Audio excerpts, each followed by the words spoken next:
সকালবেলা কি শান্তিতে ঘুমাচ্ছিলাম, তখনই আব্বুর ফোন। হ্যাঁ জিদান, তাড়াতাড়ি করে একটু অফিসে আয় তো। কেন আব্বু? দরকার আছে, আয় না বাবা। আসতেছি। আমি জিদান, সবেমাত্র এসএসসি দিলাম। এখন সারাদিন কোনো কাজ নেই, তাই নাক ডেকে ঘুমাই। বাবার একটা প্রাইভেট কোম্পানি আছে, আমার দুটো বোন আছে, তাদের এখনো বিয়ে হয়নি। কি আব্বু, এত জরুরি আমাকে অফিসে আসতে বলার কারণটা কি? তোকে সব বলবো, আগে তুই আমার সাথে চল, কই যাব? গেলেই দেখতে পারবি। চলো তাহলে। কিছুক্ষণ পরে, একে আব্বু, তুমি কাজী অফিসের সামনে গাড়ি দাঁড় করালা কেন? এমনি চল ভেতরে যাই। কিন্তু চল, আগে সব বলছি। এইবার তো বলো ব্যাপারটা কি? আসলে বাবা, আমি আজকে তোকে বিয়ে করাবো। তোমার মাথা ঠিক আছে তো? কি বলছো? একবার ভেবে দেখছো তুমি? আমি যা বলছি ভেবে বলছি। না, আমি এই বিয়ে করব না। তাছাড়া আমি এখনো টিনেজার।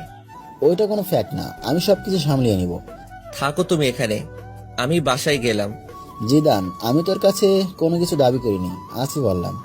কিন্তু হঠাৎ করে আমাকে বিয়ে দেওয়ার কারণটা কি জানতে পারি?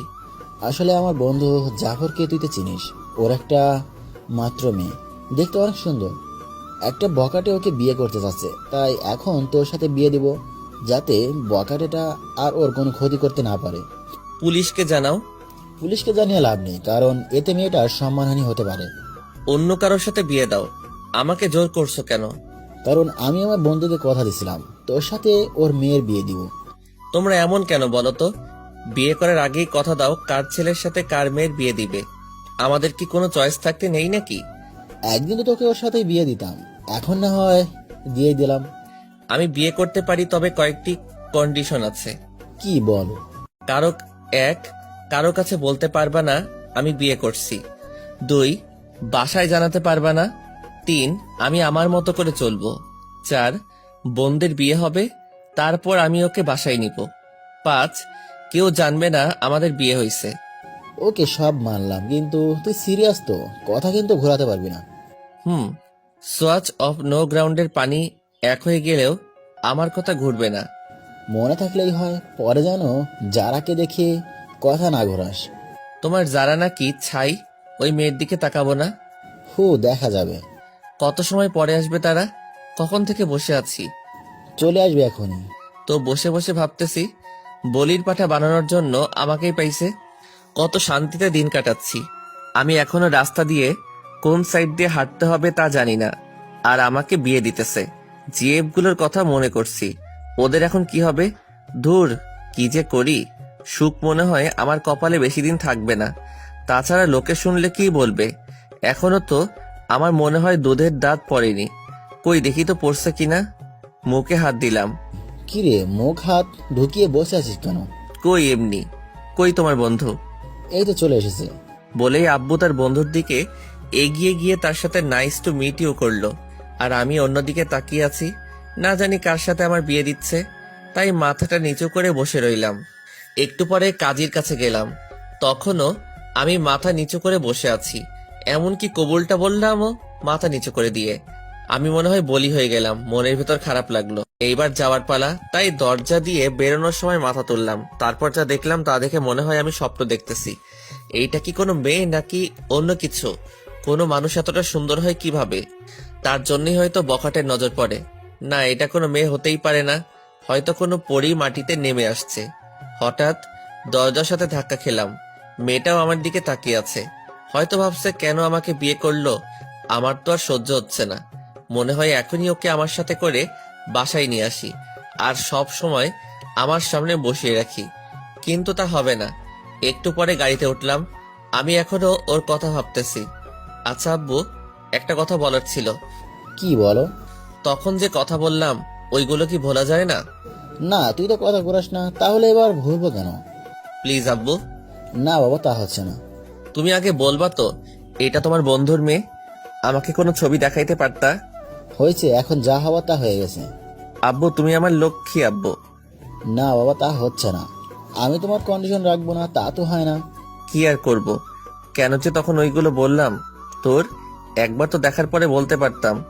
আব্বু আমাকে বাসায় নামিয়ে দিয়ে অফিসে চলে গেল। আমি বাসায় গিয়েও ভাবতেছি এটা কি হলো। এত তাড়াতাড়ি তো কোনো দুর্ঘটনাও ঘটে না। আচ্ছা, মেয়েটা কি সত্যি অত সুন্দর ছিল নাকি আমার চোখের ভুল ছিল? ভাবতে ভাবতে অনেক সময় পার করে ফেললাম। তারপর দুপুরের খাবার খেয়ে বাইরে গেলাম, কিন্তু আমার কোনো কিছু ভালো লাগছে না। মনের ভিতর কেমন যেন ঘুরপাক করতে লাগছে। কিকসটা আমি করলাম না, এই বয়সে বিয়ে করলাম। আসলে এই বয়সটাই এমন, একটু পরে আবার সেটা নিয়ে আফসোস করি। যতক্ষণ অবধি কোনো জিনিস কাছে থাকে ততক্ষণ তা ভালো লাগে। কিছু ভালো লাগছে না, তাই বাসায় চলে এলাম। রাতে কিছু খেলাম না, তাই বাসায় চলে এলাম। রাতে কিছু খেলাম না, একবার ভাবছি মেয়েটার কথা, আর একবার ভাবছি কি করলাম এটা। আমার চুপ থাকা দেখে আপু এসে জিজ্ঞেস করলো চুপ থাকার কারণ কি। আমি তাকে কিছু না বলে দরজা বন্ধ করে দিলাম। রাতে আব্বু আসলো। আম্মু আব্বুকে জিজ্ঞেস করলো আমি চুপ কেন। আব্বু বলল আমার একটা বাইক চাই, তার জন্য মন খারাপ। রাতে না খেয়ে শুয়ে পড়লাম। সকালে ঘুম ভাঙলো অনেক দেরিতে। বিছানায় শুয়ে শুয়ে ভাবছি যা হয়েছে তা হয়তো ভালোর জন্য। এখন সবকিছু মেনে নেওয়া ছাড়া কোনো উপায় নেই, তাই সবকিছু মেনে নিলাম, কিন্তু কাউকে কিছু জানাবো না। হঠাৎ বড় আপু আসলো। কি হয়েছে রে ভাই তোর? কিছু না। কিছু না বললেই হলো? কালকে থেকে তোর মন খারাপ দেখতাছি। তুমি যাও তো আপু, আমার ভালো লাগে না। সকালে নাস্তা খেতে আয়। খাবো না, তুমি যাও। না খেয়ে দেখ কিছু একটা বানাইতে পারোস কিনা। উফ, বললাম তো আমার ভালো লাগছে না। কারোর সাথে ঝগড়া হয়েছে নাকি? তাহলে আমাকে বলতে পারোস, আমি কাউকে বলবো না। তুমি যাবে নাকি আমি বাইরে চলে যাব? তারপর আমি বাইরে চলে এলাম। বাইরে নাস্তা করলাম, তারপর বন্ধুদের সাথে আড্ডা দিয়ে দুপুরে বাসায় এলাম। কি হয়েছে? তুই এভাবে চলাফেরা করছিস কেন? কিভাবে করলাম? আগে তো কত চটপট ছিলি, এখন এমন গোমরা হয়ে গেলি কেন? আজব তো, আমি তো আগের মতোই আছি। না, একদমই নেই। কি হয়েছে সেটা বল। কিছু না। আর তোমরা সবাই কিছুদিন ধরে আমার পিছু পড়ছো কেন বলো তো? কথাগুলো বলে রুমে চলে এলাম। গোসল করে বিছানায় শুয়ে ফেসবুকিং করতেছি। হঠাৎ ওই মেয়েটা, মানে আমার ইয়ের মতো দেখতে একটা মেয়েকে দেখলাম, তাই নেট থেকে বের হয়ে গেলাম। তারপর জারার কথা ভাবতে লাগলাম। না, মেয়েটা তো মন্দ না, একবার তো কথা বলা যেতেই পারে। যে করে হোক ওর নাম্বারটা জোগাড় করতে হবে। সন্ধ্যায় আব্বু বাসায় এলো। এ কি, সাথে তো দেখি জাফর আঙ্কেলও আছে। আমি সোফায় বসে টিভি দেখছি। আম্মু আব্বুকে বলল ছেলেটা সারাদিন মন খারাপ করে বসে থাকে, যা চাইছে তা দিলেই তো পারো। এইসব আমি দেবো না, একটা মাত্র ছেলে, তারপর কোনো অ্যাক্সিডেন্ট ঘটলে। কি চাচ্ছে ভাবি? আর বললেন না ভাই, ছেলেটা নাকি একটা বাইক চাচ্ছে কিন্তু দিচ্ছে না। কি জিদান, সত্যি নাকি? আমি কিছু বললাম না। হ্যাঁ ভাই, কালকে থেকে ছেলেটা আমার মনমরা হয়ে বসে আছে। ও, তাহলে ইকবাল একটা বাইক কিনে দিলেই তো পারোস। আমি দেখতাছি। তারপর আব্বু আর আঙ্কেল আব্বুর রুমে চলে গেল।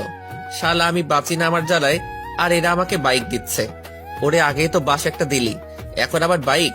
ভালোই। হঠাৎ আমার চোখ পড়লো টেবিলে। এ কি, এটা তো আঙ্কেলের মোবাইল, হয়তো এখানে ভুলে রেখে গেছে। যাক, আমার জন্য ভালোই হয়েছে, অন্তত যারা নাম্বারটা তো নিতে পারবো। মোবাইলটা হাতে নিয়ে অনেক ঘাটাঘাটি করলাম, কিন্তু যারার নাম্বার পেলাম না। হঠাৎ দেখলাম প্রিন্সেস নাম দিয়ে একটা নাম্বার সেভ করা। একটু মাথাটা খাটালাম, যারা তো দেখতে প্রিন্সেসের থেকে কিছু কম না, তাই হয়তো এই নাম দিয়ে নাম্বার সেভ করছে। তারপর আমার কাজটা সেরে নিলাম, নাম্বার একটা পিক তুলে রুমে চলে গেলাম। ফোন দিব নাকি মেসেজ করব, না একটা মেসেজ করি আগে। হাই কিউটের ডিব্বা। চিনলাম না। তুমি আমাকে চিনবাকে চিনবে না। না চিনলে কথা বলার কি দরকার? তোমার দরকার না থাকতে পারে, কিন্তু আমার তো দরকার আছে। আপনার যতই দরকার থাকুক না কেন, আমি কিছু করতে পারবো না। আমি তোমার বিয়ে বলতেছি। সরি, আমি কোনো দিন কারোর সাথে প্রেম করিনি, আর আমার কোনো বিএফও নেই। তাহলে হয়ে যাবে? না, সেটাও হবে না। কেন কেন? কারণ আমার বিয়ে হয়ে গেছে। যাক, তাহলে সে বিয়েটাকে মানছে। কবে? পরশুদিন। ও আচ্ছা, সরি। It's okay, by. ভালোই লাগলো। তার মানে যারার আগে কোনো বিয়ে ছিল না, আর বিয়েটাও ও মেনে নিছে।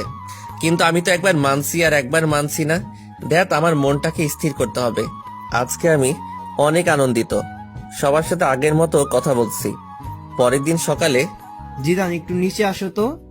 ওকে আঙ্কেল, আসতেছি। তারপর নিচে গেলাম।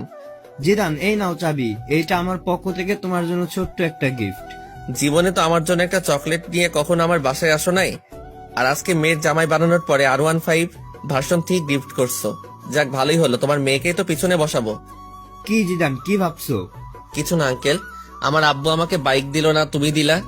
একেই বলে ইমোশনালি পাম্প। আরে বাবা, আমি তো এখন তোর আরেকটা বাবা। আসতে, বাসায় কিন্তু কেউ জানে না।